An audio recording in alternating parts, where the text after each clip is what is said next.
저는 한양대학교 법학전문대학원 제철원 교수입니다. 지금 한국후견신탁연구센터를 운영하고 있고요. 저희 센터에서는 사회과학 연구로서 의사결정 능력 장애인의 사회통합이라고 하는 주제로 2013년부터 연구를 수행하고 있습니다. 오늘 시민광장에서는 성년후견제도에 관해서 설명을 드릴까 합니다. 성년후견제도는 우리가 지금 초고령 사회로 빠르게 진행하고 있고 사회적 위험이 높아지면서 장애인의 숫자도 급격하게 늘어가고 있습니다. 그러면서 많은 시민들이 성년후견제도에 관해서 언론을 통해서 TV 드라마를 통해서 또 이제 다양한 루트로 이야기를 듣고 있습니다. 오늘은 성년후견제도 무엇이 문제이고 어떻게 개혁할 것인가 라고 하는 주제로 말씀을 드리도록 하겠습니다. 지금 순서는 먼저 성년후견제도에 관한 설명을 하기 이전에 전반적인 배경에 관해서 프롤로그로 말씀을 드리고 이어서 장애인 권리협약에서 이야기하는 의사결정 지원과 후견이 어떻게 관련되어 있는가라고 하는 것을 말씀드리겠습니다.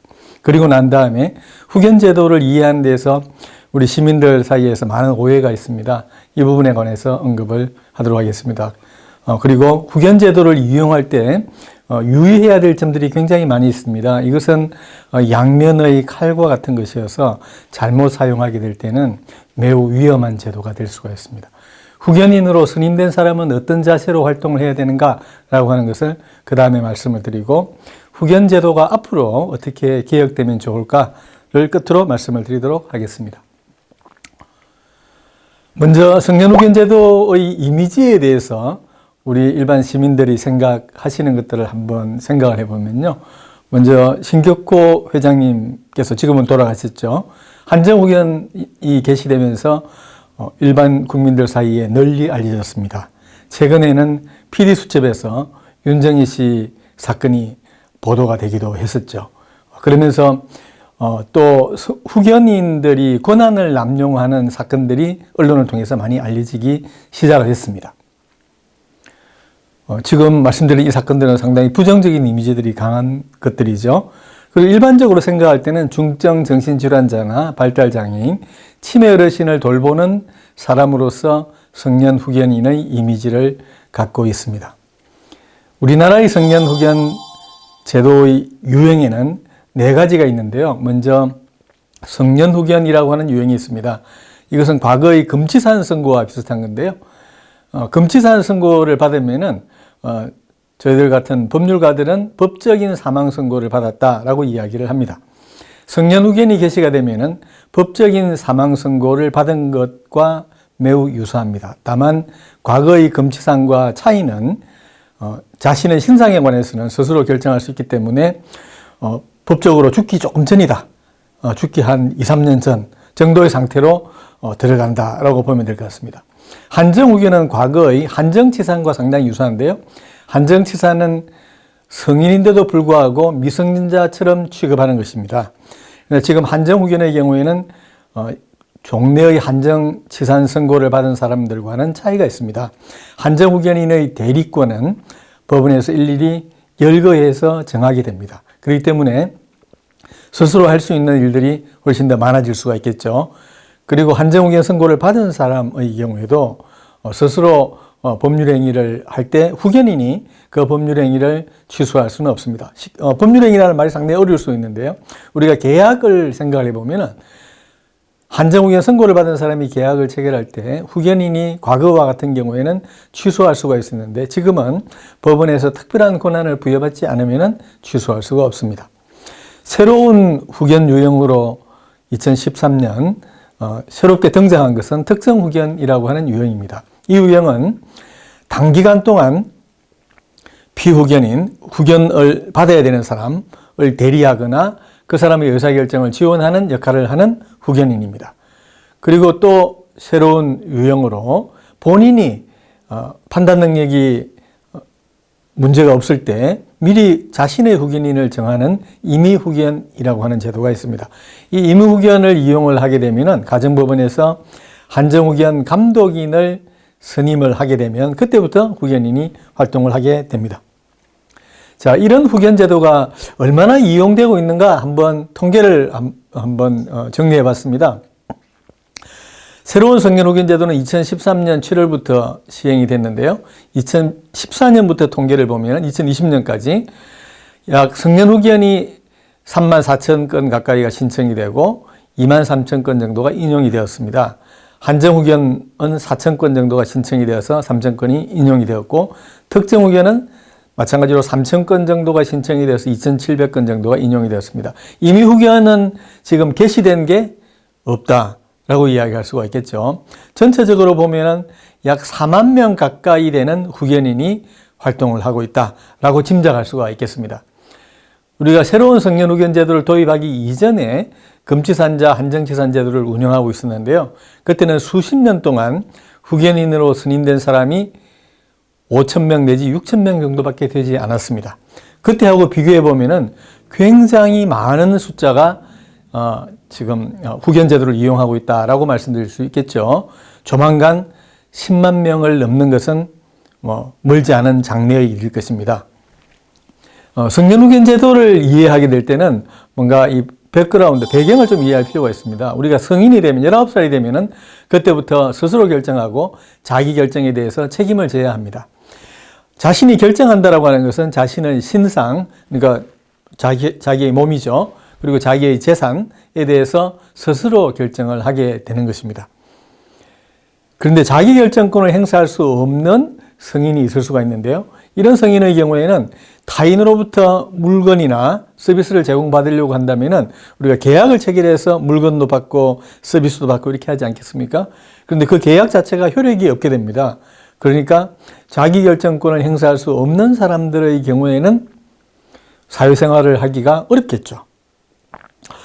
이런 사람들의 경우에는 자기 결정을 행사할 수 없을 때 다른 사람이 이 사람을 위해서 대신해서 의사결정을 하지 않을 수가 없을 것입니다. 자, 식물인간 상태의 성인을 생각해 보면은 이때는 대부분의 사람들이 자기 결정권을 행사할 수 없다라고 볼 것입니다. 그런데 우리 사회에서는 중증 정신질환이 있거나 발달 장애가 있거나 치매가 있는 성인의 경우에도 자기 결정권을 행사할 수 없다라고 믿는 경향이 많이 있습니다. 우리는 이런 장애인들을 정신적 장애인이라고 이야기합니다. 또 그 중에서 특히 판단 능력이 없는 사람들을 의사결정 능력 장애인이라고 이야기하고 있습니다. 성년 후견 제도는 이런 정신적 장애인 중에서 자기결정권을 행사할 수 없는 의사결정 능력 장애인들을 타겟으로 하는 제도입니다. 특히 이분들과 거래하는 상대방, 의사 선생님일 수도 있고 간호사일 수도 있고 요양보호사일 수도 있고 혹은 물건을 파는 상인일 수도 있겠죠. 또 금융기관일 수도 있습니다. 이 사람들을 보호하기 위해서 만들어진 제도입니다. 의사결정 능력 장애인이 계약을 체결했는데 그 계약이 나중에 무효라고 한다면은 굉장히 곤란한 문제들이 많이 일어나겠죠. 금융기관에서 의사결정 능력 장애인에게 현금을 인출해 줬는데 이게 무효라고 한다면은 나중에 은행은 돈을 한 번 더 주어야 하는 그런 위험에 처하게 됩니다. 그렇기 때문에 은행의 경우에 의사결정 능력 장애인이라고 의심이 되는 경우에는 이 사람이 판단 능력이 있는지 없는지를 조사를 해야 될 것이고, 혹은 조사하기 어려우면은 후견인이 있으면은 후견인과 계약을 해서 돈을 인출해 주는 것이 안전하게 되겠죠. 그렇기 때문에 후견 제도는 기본적으로 타인을 보호하기 위한 제도다라고 이야기할 수 있습니다. 동시에 이런 의사결정 능력에 장애가 있으신 분들은 주변에서 이용하려는 사람들이 많이 있을 수 있겠죠. 그 점에서 보면은 당사자, 의사결정 능력에 장애가 있는 정신적 장애인을 보호하기 위한 제도라고 볼 수도 있습니다. 이런 정신적 장애인을 보호하는 것과 관련된 패러다임, 그러니까 우리 사회의 시각이죠. 이 시각이 어떻게 변화했는가라고 하는 것들을 한번 살펴볼 필요가 있겠습니다. 전통적으로 아마 우리 국민들 중에 많은 사람들이 여전히 이런 생각을 하고 있을 텐데요. 중증 정신질환자라든지 발달장애인, 치매 환자는 기본적으로 가족이 돌봐야 되는 거다. 이 사람들이 다른 사람에게 피해를 입혔다고 한다면은 그 가족들이 대신해서 책임을 져야 된다라고 하는 인식이 강합니다. 이 사람들은 병원이나 또는 시설에 수용되어 있는 것이 안전하다라는 생각들을 많이 하고 있습니다. 이것이 전통적인 보호주의 패러다임이라고 할 수 있습니다. 이런 패러다임 하에서 사회정책을 만들 때 우리는 의료 모델에 따른 사회정책을 가지고 있다라고 이야기합니다. 그런데 보호주의 하에서도 이제 사회적 돌봄이 점점 증가하고 있습니다. 가족 돌봄의 부담이 굉장히 크죠. 과거에는 대가족 제도가 있었지만 지금은 거의 모든 이제 가구들이 핵가족이고 1인 가구도 급격하게 늘고 있습니다. 그렇기 때문에 국가가 나서서 이분들을 돌봐줘야 한다라고 하는 생각들이 강하게 작용하고 있습니다. 우리 국민들이 익히 들어서 잘 알고 있겠습니다만 치매 국가 책임제라든지 발달장애인 국가 책임제, 정신장애인 국가 책임제 등등이 사회적인 공론의 장에서 논의되고 있는 것이 바로 사회적 돌봄을 확대해 나가야 된다라고 하는 것과 맞물려 있습니다. 그러나 여전히 보호주의 하에서 사회적 돌봄을 확대하게 되면은 이분들이 타인에게 손해를 입히는 경우에는 가족을 대신해서 돌보고 있는 병원이라든지 시설에 있는 시설장이 책임을 져야 된다라는 생각을 하게 되는 것입니다. 가족 대신에 병원, 그리고 가족 대신에 시설이 책임을 지는 것으로 이제 사람만 바뀌게 되는 거죠. 그리고 이분들의 경우 타인에게 피해를 주지 않도록 하기 위해서 사회적인 활동을 최소화시켜야 된다라는 생각을 여전히 가지고 있는 것입니다. 그러나 정신적인 장애인들의 사회 통합을 중요하게 생각하는 그런 흐름이 국제적으로 널리 확산되고 있습니다. 우리 이것을 사회 통합 패러다임이라고 할 수가 있겠습니다. 사회적 돌봄을 제도화하게 되는 것입니다. 이런 패러다임 하에서는 우리나라의 경우에도 노인 장기 요양급여가 도입되었고 장애연금 그리고 장애인들을 위한 각종의 복지 서비스, 공공부조가 확대되고 있습니다. 그리고 성인이 되면 누구나 자기 스스로를 돌보아야 된다. 자기의 신상과 자기의 재산에 관해서는 자신이 책임을 져야 된다라고 하는 인식들이 점점 더 강해지고 있습니다. 최대한 이분들이 지역사회에서 사회생활을 할 수 있도록 지원하는 것이 중요하다라고 하는 생각을 가지고 있습니다. 이것이 우리가 인권 모델을 중요하게 생각하고 있는 사회정책이다라고 이야기합니다. 우리나라의 경우에는 아직 보호주의에서 인권 모델로 가는 과도기에 있다고 할 수 있습니다. 왜냐하면 우리는 가족주의 문화가 여전히 강합니다. 그리고 우리 국민들의 많은 사람들이 여전히 연좌죄적인 사고방식이 많이 남아있어요. 어떤 사람이 잘못하게 되면은 가족이 책임을 져야 된다라고 하는 의식이 강합니다. 이런 의식은 우리나라 사람들에게 매우 독특한 특성입니다. 선진국의 경우에는 그렇지 않죠. 그러니까 성인이 되면은 각자가 자기의 행동에 대해서는 자기가 책임을 져야 되는데 성인이 잘못했을 때 다른 사람, 부모가 잘못했다고 그러고 책임을 져야 된다라고 이야기를 하고 또 책임을 묻는 그런 문화가 남아있는 거죠. 연좌제적인 그런 사고방식이 강하게 남아있습니다. 그렇지만 우리나라는 1998년 국민연금을 강제가입제도로 바꾸었고 장애인 차별금지법도 만들고 노인장기 요양보험법도 만들었습니다. 그리고 2011년에는 장애인 활동지원법도 만들었습니다. 즉 정신적 장애인들이 지역사회에서 생활하는 것을 중요하게 생각하는 것으로 정책이 바뀌기 시작했다는 것이죠.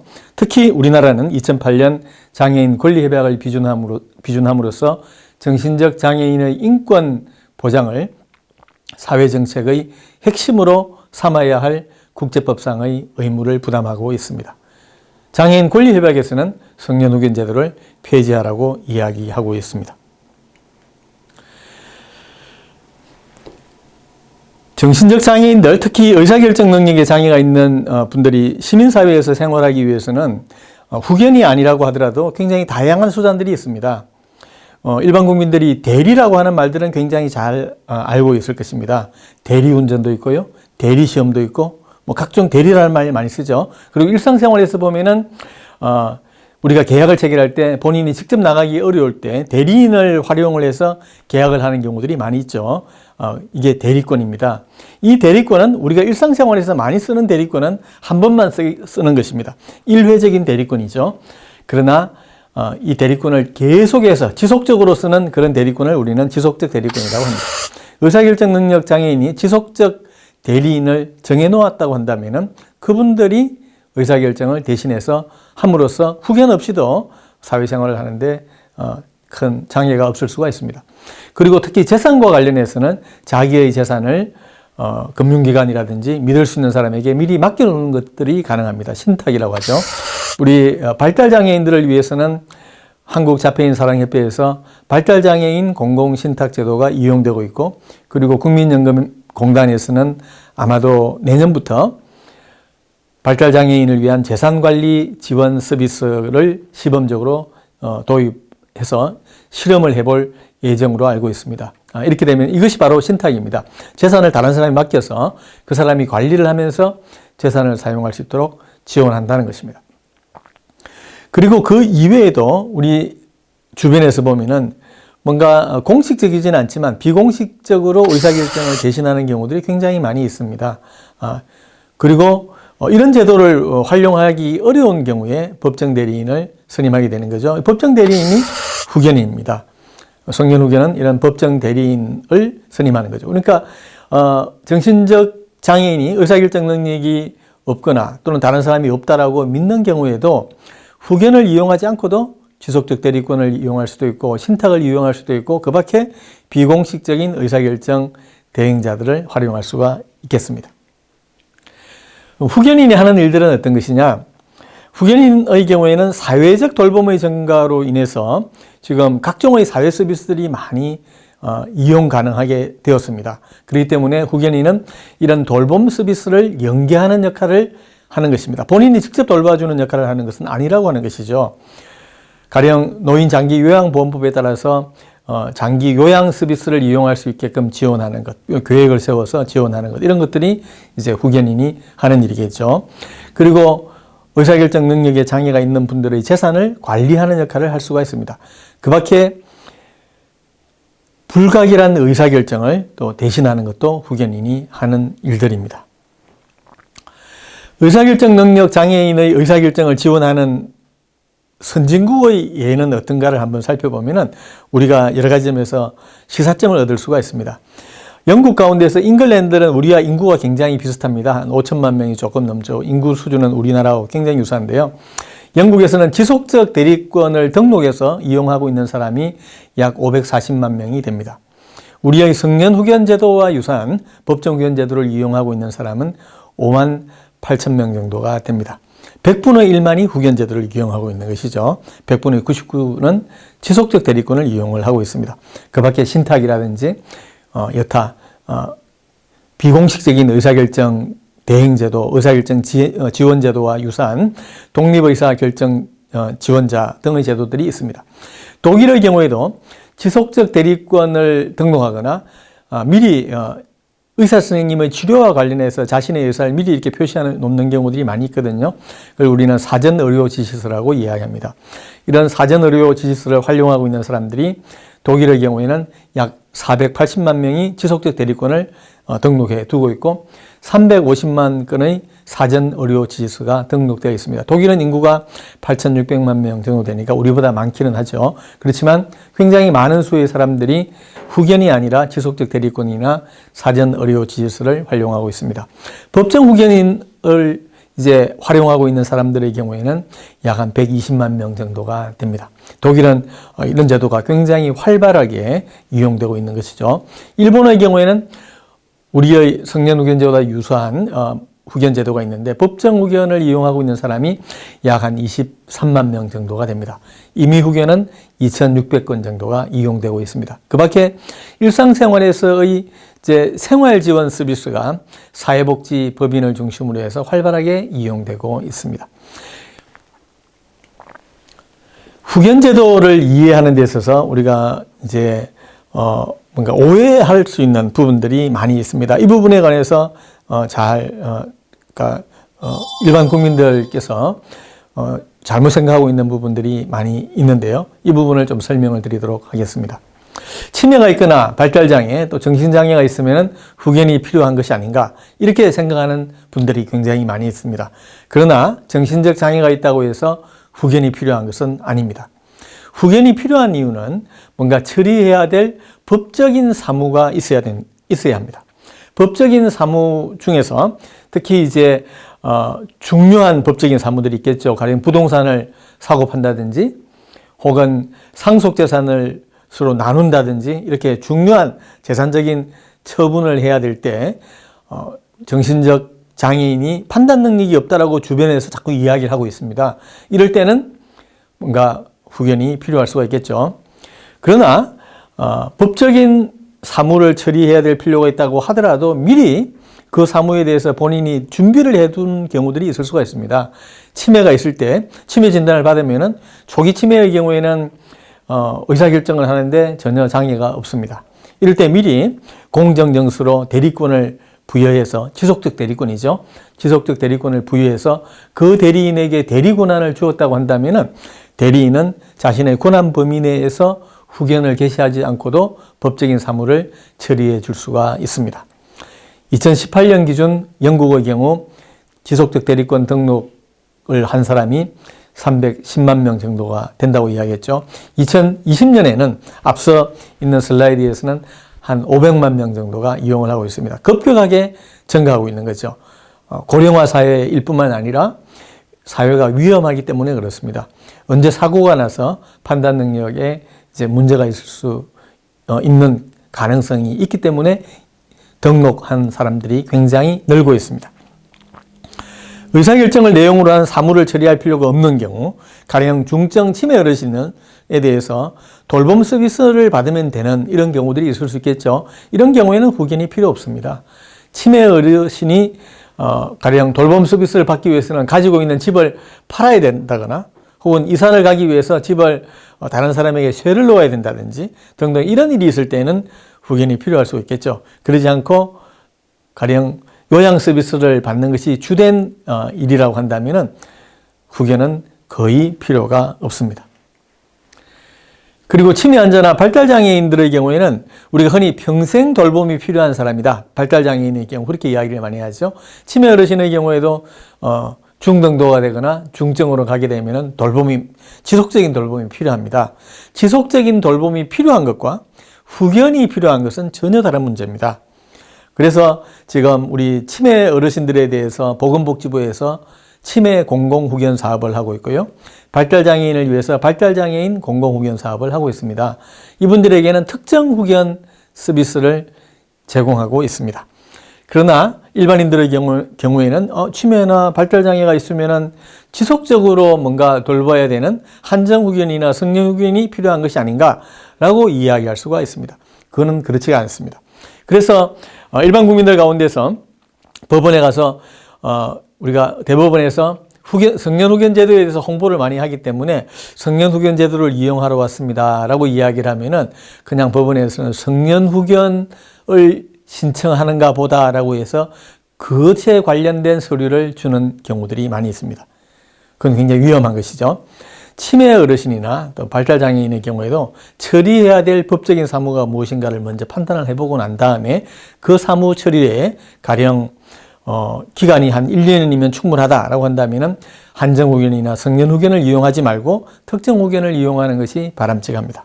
특히 신상보호와 관련된 경우 치료라든지 또는 주거라든지 요양이라든지 이것과 관련된 업무들의 경우에는 성년후견이나 한정후견을 이용할 필요가 없습니다. 특정후견의 이용으로 충분합니다. 선진국의 예를 보면은 신상 관련한 의사결정을 대리하는 사람의 비중은 굉장히 낮습니다. 영국의 경우에는 이제 후견 제도를 이용하는 사람, 우리식으로 이야기하면은 또 지속적 대리권을 이용하는 사람들 가운데서 약 2% 정도만이 신상 관련된 후견 업무를 이제 이용하고 있고 거의 대부분이 재산과 관련된 업무들입니다.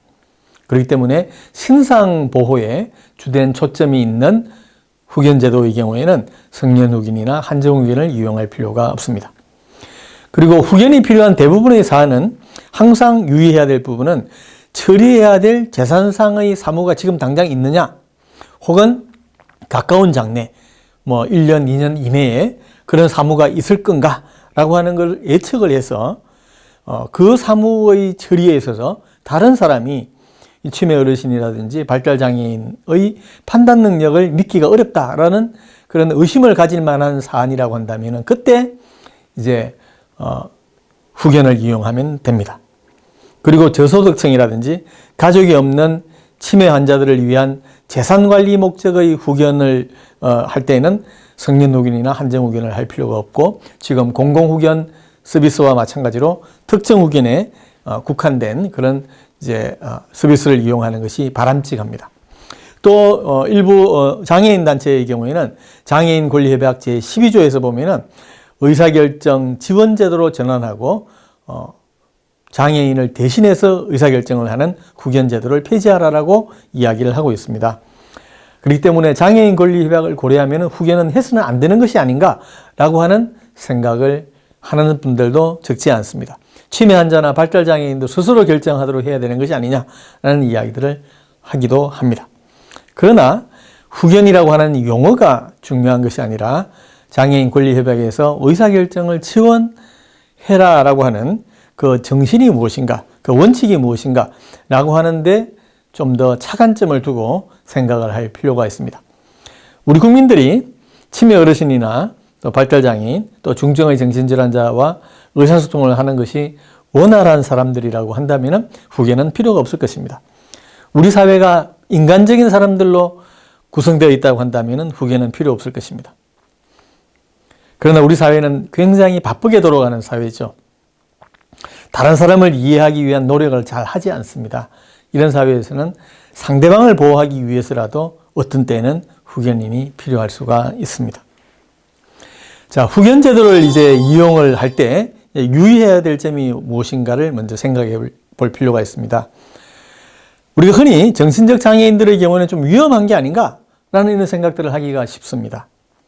그러나 보통의 사람들, 그리고 타인에 대해서 선의를 가지고 있는 사람들이 본다면은 치매 어르신이라든지 발달장애인, 그리고 중증 정신질환자와 뭔가 계약을 체결할 때 이분들과 뭔가 관심을 가지고 대화를 하게 되면은 이분들이 스스로 결정하기에는 좀 어려움이 있는 분이구나 라고 하는 것을 금방 알 수가 있습니다. 우리가 지금 통신회사에서 특히 대리점들이 많이 있지 않습니까? 휴대폰 파는 대리점에서 발달장애인들에게 휴대폰을 3개, 4개씩 팔기도 하고 똑같은 대리점에서요. 그렇게 하기도 하고 그러는데요. 그거는 우리가 만약에 그 대리점에서 일하는 분들이 장애인들에 대해서 뭔가 너그러운 마음을 가지고 장애인들을 우리 사회에서 잘 살아갈 수 있도록 배려하는 마음을 가지고 있다고 한다면은 이분이 장애가 있는 사람이구나 라고 하는 것들을 대화를 해보면은 2, 3분 안에 금방 알 수가 있습니다. 그럼에도 불구하고 오히려 많은 대리점에서 그런 약점을 이용해서 휴대폰을 여러 대 팔기도 합니다. 본인이 필요 없는 고가의 휴대폰을 팔기도 합니다. 이런 사람들이 누가 더 위험할까요? 이런 사람들이 더 위험한 거죠. 장애가 있는 사람을 이용하려고 하는 사람들이 위험한 사람들입니다. 치매 어르신이라든지 발달장애인, 중증 정신질환자들의 경우에는 이제 계약을 체결할 때 우리가 조금만 더 인간적인 사유라고 한다면은 이분을 위해서 그러니까 곧바로 계약을 체결하는 것이 아니라 신뢰할 만한 사람들을 동석을 해서 계약을 체결하는 그런 이제 사회가 되는 것이 바람직하겠죠. 정신적 장애가 있는 분들의 리스크는 계약을 체결하는 데는 본인에게는 리스크가 별로 없어요. 본인의 입장에서 보면 피해를 당할 리스크가 있는 거죠. 상대방이 이런 정신적 장애가 있는 사람을 이용하려고 하는 그런 경우들이 있다는 것입니다. 그러나 사실행위의 영역에서는 이제 정신적 장애인들이 리스크가 있을 수가 있습니다. 가령 예를 들어서 치매 어르신이 운전을 한다. 위험할 수가 있죠. 중증 정신장애인들이 운전을 한다. 위험할 수가 있습니다. 그리고 치매가 있는 의사 선생님이 수술을 한다. 위험하겠죠. 이것은 계약을 하는 것과는 전혀 무관한 것입니다. 정신적 장애가 있는 분들이 가지고 있는 리스크는 이제 뭔가 사실적인 행위를 할 때 그런 리스크가 있습니다. 후견이 개시가 되면은 이런 리스크들을 그러니까 타인으로부터 내가 피해를 입는 리스크라든지 혹은 정신적 장애인이 타인에게 가할 이런 리스크들을 관리할 수가 있게 됩니다. 후견이 개시되지 않더라도 이런 리스크를 관리할 수는 있겠죠. 그렇지만 그때는 별도의 시스템이 필요하게 될 것입니다. 자, 그런데 후견이 개시가 되고 난 다음에는 우리 법에서는 다른 선진국의 경우에는 그렇지 않습니다. 우리나라의 경우에는 이런 피후견인 후견 선고를 받은 사람이죠. 후견 선고를 받은 사람의 행위 능력, 일률적으로 제한되는 경우가 있습니다. 성년 후견이 개시가 되면은 행위 능력이 제한이 됩니다. 그때는 이 사람이 뭔가 계약을 체결했을 때 후견인이 언제든지 취소할 수가 있습니다. 한정 후견이 개시가 되고 법원에서 후견인에게 취소권을 준 경우에는 후견인이 마찬가지로 그 법률행위를 취소할 수가 있게 됩니다. 취지는 상당히 좋은 거죠. 그죠? 본인을 보호하기 위한 것입니다. 피후견인을 보호하기 위한 것이죠. 자, 그러나 발달장애인이 가령 휴대폰을 샀는데 후견인이 볼 때 마음에 들지 않아요. 그렇게 해서 이 발달장애인이 산 휴대폰 계약을 취소를 했다고 생각을 해봅시다. 그러면은 이제 대리점에서는 그 가격을 그대로 다 물어줘야 됩니다. 발달장애인이 그 휴대폰을 가령 예를 들어서 한 달 정도 쓰실 수 있겠죠? 또 사용하다가 깨트릴 수도 있지 않겠습니까? 그러면은 깨트려진 상태로 그 휴대폰을 돌려주면 됩니다. 대리점이 피해를 입는 거죠. 자, 여기까지는 본인을 보호하는 것입니다. 그러나 본인을 보호하기 위한 이런 제도가 의외의 파장을 낳게 됩니다. 발 없는 말이 천리를 간다는 속담이 있습니다. 발달장애인의 후견인이 이 계약을 취소했다라고 하는 것이 대리점 사이에 쫙 퍼지게 됩니다. 그 다음부터 발달장애인들에게는 휴대폰을 팔지 않습니다. 다른 경우도 마찬가지겠죠. 취소권을 행사하는 것이 얼핏 보면은 본인을 보호하기 위한 것이지만 그 취소되는 계약이 이분의 생활에 상당히 중요한 영향을 미치는 것인 때도 많이 있겠죠. 그런 경우에는 사회생활을 하는 것이 거의 불가능해지게 됩니다. 그렇기 때문에 취소를 한다라고 하는 것 자체가 행위 능력을 제한을 해서 취소를 하는 것이 본인의 보호에 좋은 것이 아닌 때도 많이 있다라고 하는 것입니다. 우리 법의 경우에는 이제 후견이 개시가 되면은 성년 후견이나 한정 후견이 개시가 되면은 행위 능력이 이제 곧바로 제한이 되는데 이것은 장애인 권리 협약 제12조에 위반이 됩니다. 우리가 누구라도 다 실수를 할 수 있고 잘못된 선택을 할 수가 있겠죠. 발달장애인도 잘못된 계약을 할 수가 있습니다. 휴대폰을 잘못 살 수가 있는 거죠. 자기한테 필요 없는 휴대폰을 비싸게 살 수 있는 것입니다.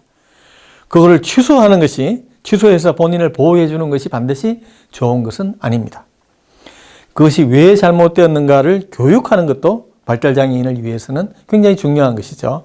우리가 일상생활에서 보면은 실패를 통해서 성공으로 나아가는 이제 길을 개척한다는 말을 많이 하죠. 실패는 성공의 어머니라고 이야기합니다. 저처럼 법률가들은 이것을 이제 실패의 존엄성이라고 이야기합니다.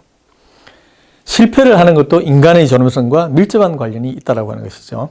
실패의 가능성을 열어두는 것이 한 사람의 인간이 훌륭한 인격체로 성장하는 데에서 필수불가결한 요소가 된다는 것입니다. 그 기회를 발달장애인이나 중증정신장애인들에게서 뺏어가는 것은 바람직하지 않을 수가 있습니다. 그러나 물론 지속적으로 하는 그런 계약이 아니라 굉장히 중요한 계약, 일생에 한두 번밖에 하지 않을 그런 계약의 경우에는 취소권을 인정하더라도 큰 문제는 없겠죠. 그렇지만 일상적으로 해야 되는 행위의 경우에는 행위 능력을 제한하는 것은 매우 위험할 수가 있습니다. 바로 그런 이유 때문에 장애인 권리협약에서는 이제 그렇게 하지 말라라고 이야기하고 있는 것입니다. 더 나아가서 이제 우리 법의 경우에는 이제 성년 후견이 개시가 되면 이전 금치산 제도하고는 좀 달라가지고 일상생활을 하는데 필요한 이제 물품이나 서비스를 구입할 때 그 대가가 크지 않은 경우에는 본인이 스스로 할 수 있도록 해두고 있습니다. 그러나 이 제도는 법에는 있지만 실제로는 거의 작동되지 않습니다. 안타까운 부분이죠. 그리고 성년 후견이 개시가 되면은 이제 직업 활동을 하는데 굉장히 큰 어려움을 겪게 됩니다. 그것은 이제 피후견인의 법적 능력 자체가 제한이 되기 때문에 그렇습니다. 또 더 나아가서 이제 이 부분은 우리가 중증 정신질환을 앓고 있는 가족을 둔 부모님이나 또는 형제자매 그리고 발달장애인 자녀를 둔 부모님이나 형제자매의 경우 굉장히 유의해야 될 부분이 있습니다. 성년 후견이 개시가 되거나 한정 후견이 개시가 되면은 이분의 행위 능력이 제한될 뿐만 아니라 이분의 권리, 권한, 자격이 자동적으로 박탈이 됩니다. 그렇기 때문에 직업활동을 수행하지 못하는 경우들이 굉장히 많이 있습니다. 공무원이 가령 예를 들어서 교통사고가 나서 지금 현재 의식불명 상태에 있다고 생각해 봅시다. 수술을 하려면 돈이 많이 필요해요. 그럼 가지고 있는 집을 팔거나 혹은 이제 비싼 돈을 주고 있는 전셋집을 규모를 줄여가지고 이사를 해서 그 돈으로 수술비나 요양비를 댈 필요가 있겠죠. 그것을 위해서 성년 후견을 개시를 하게 되면은 공무원의 신분이 자동적으로 박탈이 됩니다. 의사 선생님은 의사 자격이 박탈이 되고 변호사는 변호사 자격이 박탈이 됩니다. 사회복지사는 사회복지사 자격이 박탈이 됩니다. 굉장히 위험합니다. 집을 파는 데에는 그 법률 행위만 하면 되지 않겠습니까? 특정 후견을 하면 되는 거예요. 돌봄은 우리가 후견인이 돌봐주는 게 아니거든요. 사회 돌봄 시스템이 있고 그리고 가족들이 후견 없이도 얼마든지 돌봐줄 수가 있습니다. 후견은 계약을 본인을 대신해서 하는 제도이기 때문에 계약을 계속할 필요가 있는 게 아니라고 한다면은 중요한 계약을 한두 번 하는 게 필요하다고 한다면은 특정 후견을 개시하게 되면은 자격이 박탈되지 않습니다. 한정 후견이 개시가 되는 경우에도 공무원이 되지 못하게 됩니다. 이런 여러 가지 제약들이 있기 때문에 굉장히 위험한 제도가 될 수가 있겠죠. 그리고 사업을 하시는 분도 마찬가지예요. 가령 예를 들어서 주유소를 하시는 분들의 경우에 성년 후견이나 한정 후견이 개시가 되면은 주유소를 운영할 수 있는 그런 이제 허가가 자동적으로 박탈이 됩니다. 해서는 안 되겠죠. 그렇기 때문에 성년 후견이나 한정 후견을 개시했을 때 내가 하고 있는 직업 활동이 장애가 생기는 건 아닌가? 또 내가 가지고 있는 자격증이라든지 권리가 박탈되는 게 아닌가라고 하는 것들을 세심하게 따져보고 난 다음에 하여야 하는 것입니다. 사고 또는 질병으로 의사결정을 할 수 있는 능력 자체가 없는 경우 후견을 개시하지 않았다고 한다면 어떻게 될까요? 그럴 때는 이런 문제가 생기지 않습니다. 가족이 본인을 대신해서 휴직 신청을 하게 되면은 대부분 휴직을 받아주겠죠. 명예퇴직 신청을 가족들이 대신해서 하는데 이걸 받아주지 않겠습니까? 자, 그러면은 아무 문제가 없어요. 그러나 성년 후견이 개시가 되면은 휴직을 할 기회를 놓치게 됩니다. 명예퇴직을 할 기회를 놓치게 됩니다. 퇴직 신청을 할 수 있는 기회를 놓치게 됩니다. 성년 후견이 개시가 되면 이런 기회조차 보장되지가 않게 됩니다. 이렇게 할 이유가 있을까요? 없습니다. 어떠한 이유도 없어요. 그런데도 왜 이런 제도가 있을까요? 그것이 바로 우리 국민들 사이에서 만연해 있는 편견입니다. 성년 후견이 개시가 되면 저 사람은 법적으로 사망 선고를 받은 사람과 다를 바가 없는데 이런 자격이 있어서 뭐 하느냐? 이렇게 생각하기 쉽다는 것입니다. 과연 그럴까요? 그렇지가 않겠죠. 자영업자의 경우에는 성년 후견이 개시되었다고 하더라도 가령 주유소 한번 생각해 볼까요? 내가 주유소 영업을 못하면은 주유소 팔아야 되지 않겠습니까? 그러나 주유소 영업을 할 수 있는 허가가 있는 상태에서 그 주유소를 파는 것과 허가가 없는 주유소를 파는 것은 가격에서 큰 차이가 있게 됩니다. 그렇게 할 이유가 어디 있을까요? 대부분의 국민들은 성년 후견이 개시되거나 한정 후견이 개시되어서 이제 스스로 법적인 사무를 처리하기 어려운 경우에는 직업활동을 수행하시는 분들의 경우에는 휴직을 하겠죠. 또 휴직이 되지 않는 경우에는 퇴직을 하겠죠, 본인이. 그리고 사업을 또 쉬겠죠. 그 사업을 다른 사람이 맡기겠죠. 성년 후견이 개시가 된 의사가 수술을 하겠습니까? 성년 후견이 개시가 된 변호사가 법정에서 변론을 하겠습니까? 그런 경우는 하늘에서 별을 따는 것만큼 드문 일이 될 것입니다. 그런 일이 일어났다고 한다면 누구라도 다 쉽게 알 수가 있습니다. 우리의 상상 속에 있는 위험 때문에 이런 결격조항을 두고 있는 것입니다. 오히려 이런 분들의 경우 성년 후견이 개시가 되거나 한정 후견이 개시가 되는 것은 이분들이 처리해야 될 법적인 사무가 있고 그 법적인 사무를 처리할 때 그 일을 대신해 줄 사람을 법원에서 선정한 것에 불과한 것입니다.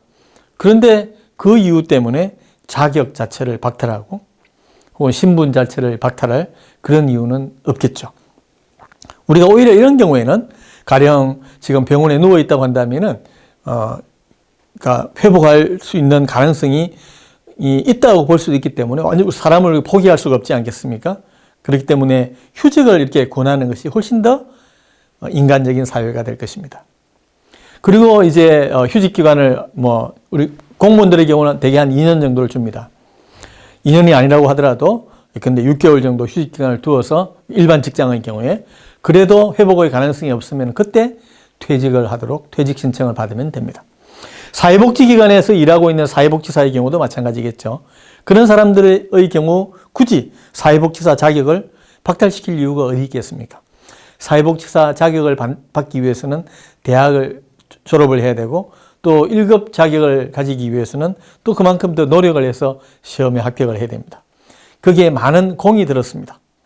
그런데 어떤 사고 때문에 스스로 계약을 체결하기 어려운 상태에 있다는 이유 하나만으로 그 사람이 과거에 이룬 그런 성과를 하루아침에 물거품으로 만들 이유는 전혀 없겠죠. 변호사가 되기 위해서 그토록 애썼던 사람들, 의사가 되기 위해서 애썼던 사람들의 자격을 한꺼번에 박탈할 이유가 없을 것입니다. 그러나 이분들이 만약에 임의 후견을 게시했다고 한다면 이런 결격은 적용되지 않습니다. 특정 후견이 게시되더라도 이런 것이 적용되지 않습니다. 신탁제도를 미리 이용했다고 한다면 결격이 될 이유가 없죠. 지속적 대리권을 이용한 사람들의 경우에는 또 마찬가지로 결격이 되지 않습니다. 똑같은 상황인데도 후견을 이용한 사람들은 결격이 되고 후견이 아닌 다른 적정한 수단을 이용한 사람들의 경우에는 결격이 되지 않는 것입니다. 편견이 가져온 나쁜 제도라고 이야기할 수가 있겠죠. 그래서 이제 결격 조항을 지금 우리나라의 경우 굉장히 많이 있습니다. 한 300가지 정도의 법령에서 결격 조항을 두고 있습니다. 우리나라가 거의 선진국으로 지금 평가를 받고 있지 않습니까? 선진국 가운데서 우리나라처럼 300개의 결격 조항을 두고 있는 나라는 우리가 유일한 나라입니다. 우리가 항상 이제 우리 가까운 이웃 가운데서 인권에 관해서 무관심하다라고 우리 국민들이 비판하는 나라가 있죠. 그 나라에 이런 제도가 없습니다. 우리나라만 이런 제도를 가지고 있습니다. 부끄러운 제도죠. 시민들께서 이런 제도들은 바로 빨리 없애라 라고 이야기를 해주시는 것이 필요합니다. 결격이 없더라도 비성년 후견이 가령 고용되었다고 하더라도 이분들 그러니까 고용되고 난 다음에 사고가 나가지고 성년 후견이 개시되었다라고 할 때 이분들 휴직하면 됩니다. 사직하면 되는 것입니다. 자격을 굳이 박탈할 이유는 없는 것이죠. 그리고 비성년 후견 가운데에서도 가령 우리 발달장애인들 가운데에서 부모님들이 잘 몰라서 성년 후견 제도 신청을 해서 성년 후견이 개시된 경우들이 많이 있습니다. 이런 분들의 경우 일하는데 아무 지장이 없어요. 이런 분들이 가령 예를 들어서 이제 대학 도서관에 채용이 되어서 도서 정리하는 일 얼마든지 잘할 수 있습니다. 지방자치단체에 가령 환경미화원으로 채용되어서 얼마든지 일을 잘할 수 있습니다. 그러나 성년 후견이 개시가 되면은 지방자치단체에 고용될 수가 없습니다. 환경미화원도 채용되지 못합니다. 이런 일을 해서는 안 되는 것이겠죠. 그죠? 그리고 등록을 요하는 경우도 마찬가지예요. 그러니까 이런 경우에도 그냥 업무를 잠시 정지를 하면 됩니다. 그리고 대부분의 경우 1000명 중에 999명 정도는 본인이 이제 성년 후견이 개시되거나 한정 후견이 개시될 정도로 이제 건강 상태가 굉장히 좋지 않다고 한다면은 사업을 이제 잠시 쉬게 될 것입니다. 그게 근데 주식회사라든지 뭔가 법인 형태로 운영하고 있다고 한다면은 법인의 대표일이라든지 이사 일을 하지 않겠죠. 자, 이제 지금까지 후견 제도를 이용할 때 우리가 유의해야 될 부분들, 우리 국민들이 잘 유의하셔야 될 부분들에 관해서 설명을 드렸습니다. 이제는 후견인으로 선임되었을 때 아마 지금 고령화 사회가 빠르게 진척되고 있고 우리 주변에 보면 장애인도 굉장히 많이 늘고 있기 때문에 가족들 중에 누군가 이제 후견인이 되는 경우도 굉장히 많이 있을 것입니다. 내가 후견인이 되었다고 한다면 나는 어떤 자세로 일을 해야 될 것인가 라고 하는 것을 말씀드리고자 합니다. 우리는 다른 사람을 대신해서 의사결정을 하는 것은 항상 문제가 있다라고 하는 것을 염두에 두어야 합니다. 다른 사람을 대신해서 의사결정을 하게 되면 의사결정을 하는 그 다른 사람이 주목을 받게 됩니다. 아마 우리 국민들께서 치매 어르신을 모시고 있다고 한다면 많이 경험하셨을 텐데요. 병원에 가서 치료를 받을 때 의사 선생님이나 간호사 선생님이 치매 어르신하고 대화를 하던가요? 보호자들하고만 대화를 하죠. 치매 어르신은 존재하고 있지만 존재하고 있지 않는 사람처럼 돼버립니다. 그러면은 이분들은 치매 상태가 어떻게 될까요? 나아질까요? 약을 먹더라도 빠르게 쇠퇴하게 됩니다. 치매 어르신들이 요양시설에 가게 되면은 기능이 좋아질까요? 빠르게 나빠지게 됩니다. 왜 그럴까요? 이분들의 이름을 불러주는 사람이 없습니다. 이분들은 그냥 요양보호사가 돌보는 수많은 사람 중에 한 사람일 뿐이에요. 본인의 정체성, 아이덴티티가 없게 됩니다. 사회활동에 참여할 수가 없게 됩니다. 급격하게 기능이 악화될 수밖에 없겠죠. 이게 대행 의사결정 제도의 가장 큰 문제점입니다. 그렇기 때문에 후견 제도를 장애인 권리협약에서는 이제 위험한 제도이기 때문에 없애라고 이야기를 하고 있는 것입니다. 그렇지만 우리는 스스로 의사결정을 하기 어려울 때는 누군가가 도와줘야 되는 것이고 그 사람이 의사결정을 대신 하는 것이 필요합니다. 그렇기 때문에 양날의 칼과 같은 것입니다. 굉장히 위험하지만 필요한 그런 제도입니다. 자, 그러면 후견인의 경우에는 어떤 역할을 해야 될 것인가? 옹호자의 역할을 해야 되는 것입니다. 내 생각대로 의사결정을 하는 것이 아니라 피후견인이 어떤 생각을 하고 있을까를 내가 탐색하는 사람이 되어야 되는 거죠. 그게 옹호자입니다. 피후견인은 존엄한 한 인간입니다. 존엄한 한 인간은 신체적, 정신적, 정서적인 복지를 향유해야 하는 것입니다. 이분들은 학대나 방임으로부터 보호를 받아야 되고 일상생활에서는 스스로 자기 자신을 관리할 수 있도록 도와주어야 하는 것입니다. 그리고 될 수 있는 대로 사회적인 활동에 참여해야 되는 것입니다. 그리고 개인의 일, 가정의 일 이런 데 자꾸 참여를 해야 되는 거죠. 참여를 촉진해 주는 사람으로서의 후견인의 역할을 설정을 해야 하는 것입니다.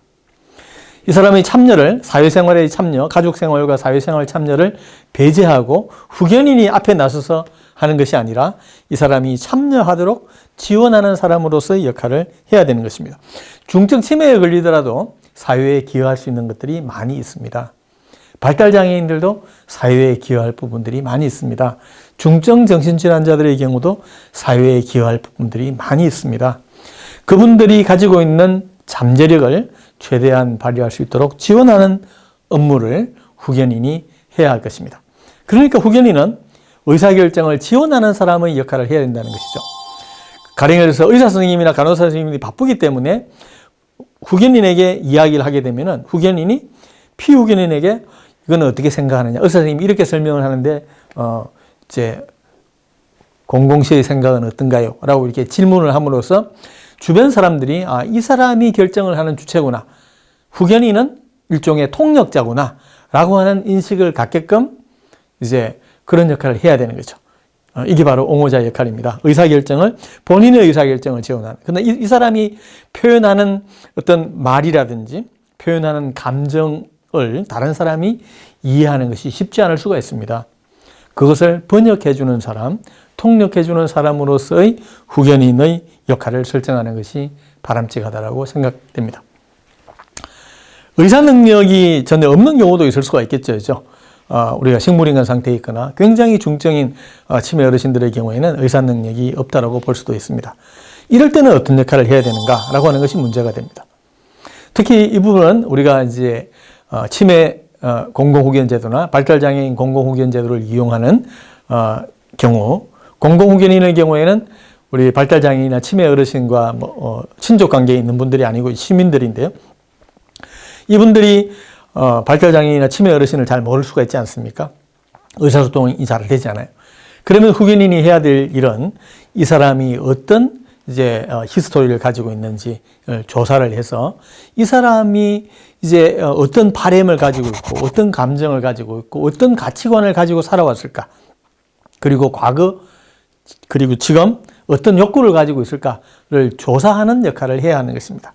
그리고 그 사람의 바램과 가치관, 감정, 욕구가 주변에 표현될 수 있도록 지원하는 그런 역할을 해야 하는 것입니다.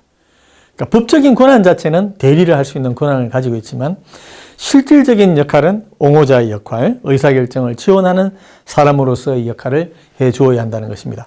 우리가 의사결정이라고 하는 것이 말로만 하는 것은 아닙니다. 우리 말로 하는 의사결정은 실제 그러니까 우리가 다른 사람과 소통할 때도 마찬가지고요. 거의 한 10%도 되지 않는다고 이야기합니다. 눈빛으로도 이야기를 하고요. 표정으로 이야기하기도 하고 몸짓으로도 이야기를 합니다. 사람들은 다양한 방식으로 의사소통을 하고 다양한 방식으로 자신의 결정을 외부에 알리게 됩니다. 그것을 우리가 현대사회에 굉장히 빠르게 생활하고 있기 때문에 다른 사람들의 감정이라든지 바램이라든지 그 사람이 이제 내가 이해할 수 없는 방법으로 의사소통하는 것을 이제 이해하기 위해서 시간을 투입하기 어려울 뿐이지 이분들은 나름대로 식물인간 상태가 아니라고 한다면 나름대로 의사결정을 하고 있는지 모릅니다. 그것을 대외적으로 소통하려고 하고 있는지 모릅니다. 그것을 후견인이 개입을 해서 최선을 다해서 이해하려고 노력을 해야 하는 것입니다. 이것이 옹호자로서의 후견인의 역할입니다. 그래서 이제 우리가 그림표를 이렇게 둘 필요가 있는 거죠. 굉장히 우리 중증인 치매 상태가 있다고 하더라도 이분이 어떤 생각을 가지고 있을까? 이분이 같은 인간이기 때문에 한 번 인간이면 영원히 인간이죠.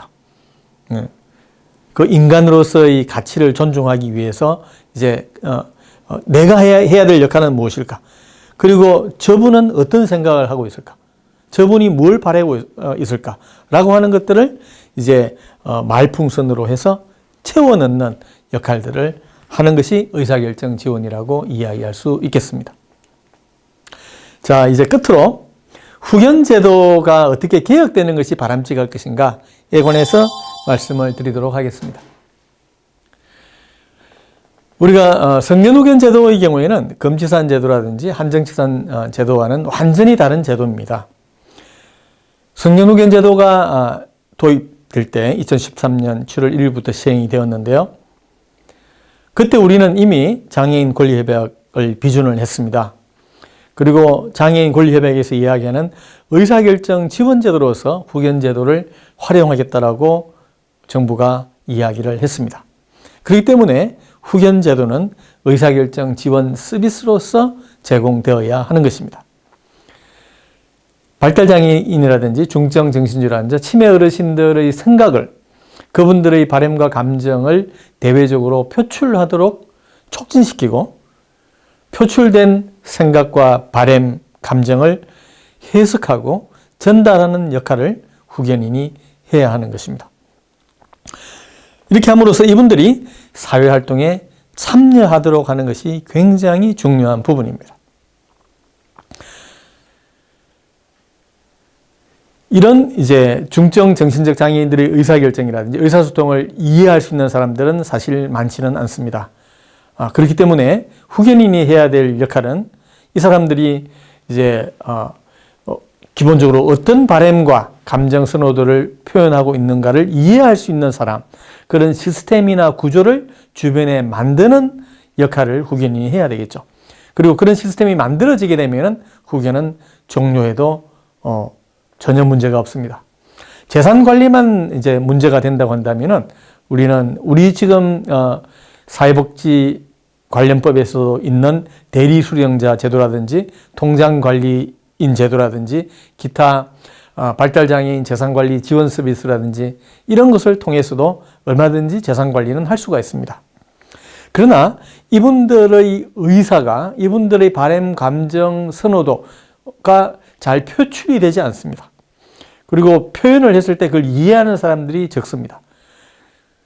그렇기 때문에 후견인이 해야 될 역할은 이분들의 생각들을, 감정들을 표현하도록 좀 더 적극적으로 표현할 수 있도록 만들 수 있는 그런 환경을 조성하는 것이 후견인의 역할이 되겠죠. 그리고 그런 것들이 표현되었을 때 주변에서 이해할 수 있는 사람들을 만들어두는 것이 후견인의 역할이 되어야 할 것입니다.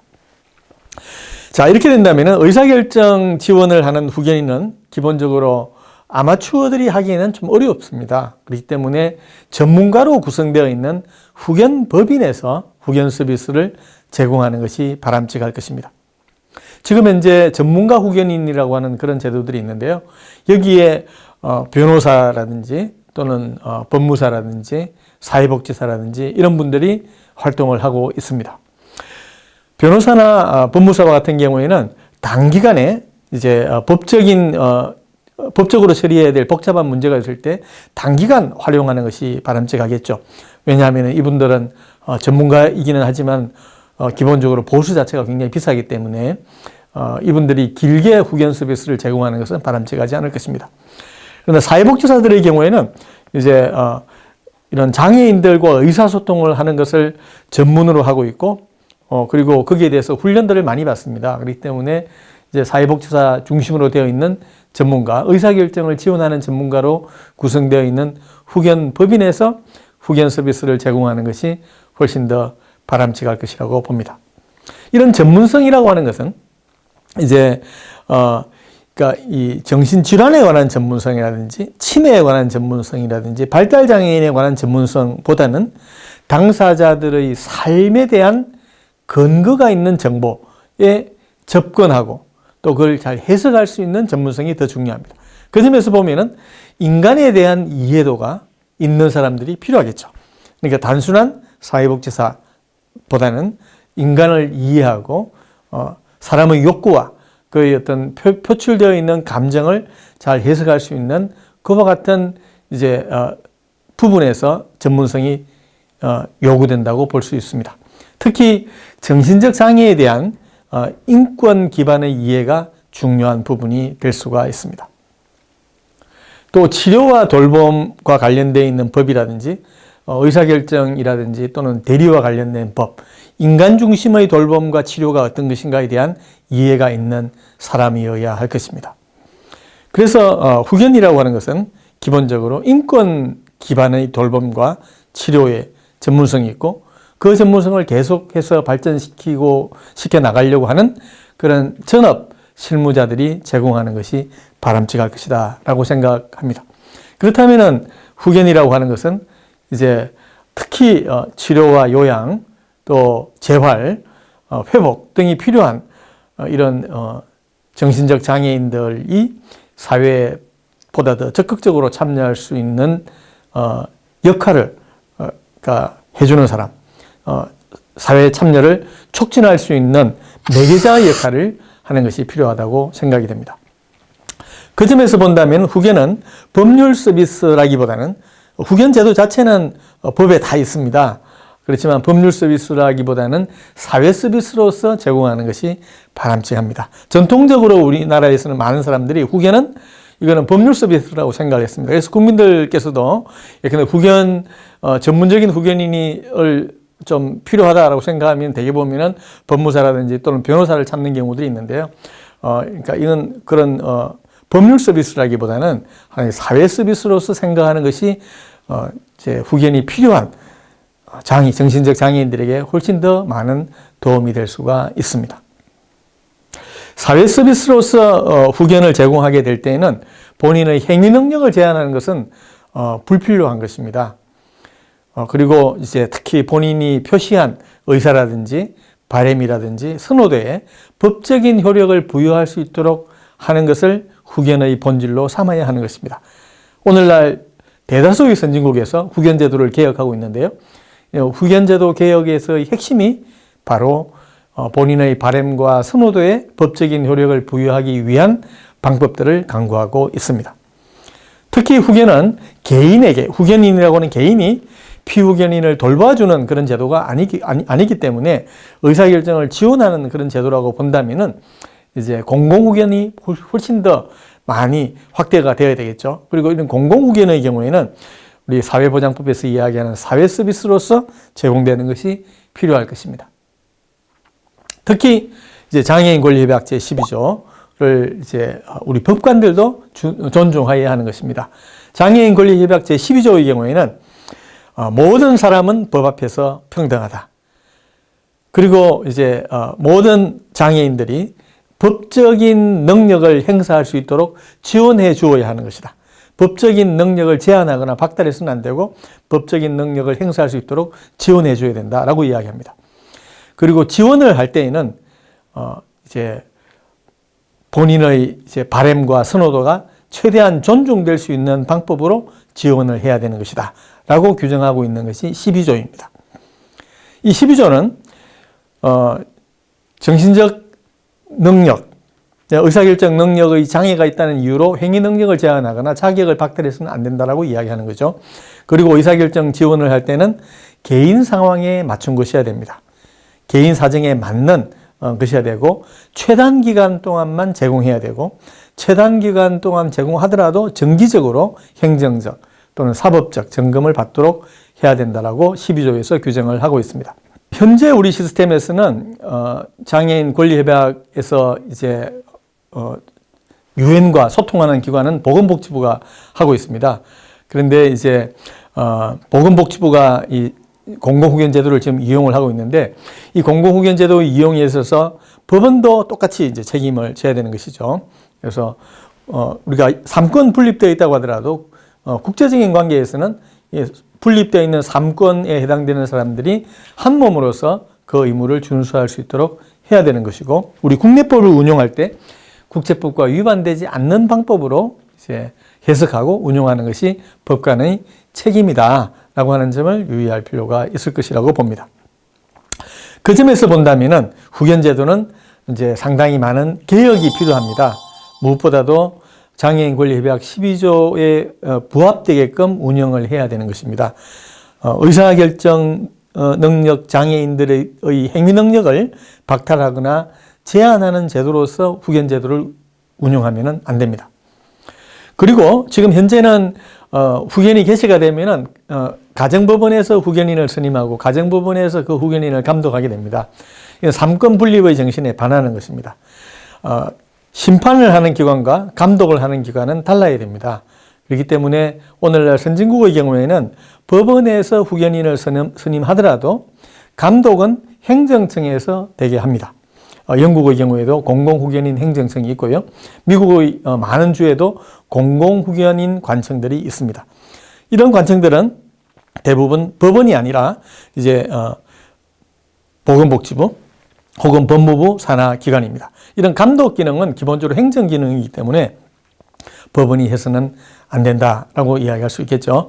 법원은 그러면은 이제 재판을 하는 그런 역할만 해야 되는 것이고 후견 감독 기관이 후견인이 보다 더 활동을 잘할 수 있도록 지원해주고 그리고 잘못했을 때 법원에 가서 후견인을 교체해 달라고 신청할 수 있는 그런 권한을 가지고 있는 제도로 바뀌어야 할 것입니다. 그래서 미래의 경우에는 이제 지금 선진국에서는 많이 이제 이 방향으로 움직이고 있는데요. 특히 중요한 것이 지금은 법관이 이제 후견인을 선임을 하고 있는데요. 법관은 법률 전문가이지 정신건강 전문가도 아니고 치매 전문가도 아니고 발달장애 전문가도 아닙니다. 그렇기 때문에 그분이 그러니까 법관이 선임하는 후견인 그리고 법관이 후견인에게 권한을 부여하는 것 이런 것들이 적절하지 않은 경우들이 굉장히 많이 있습니다.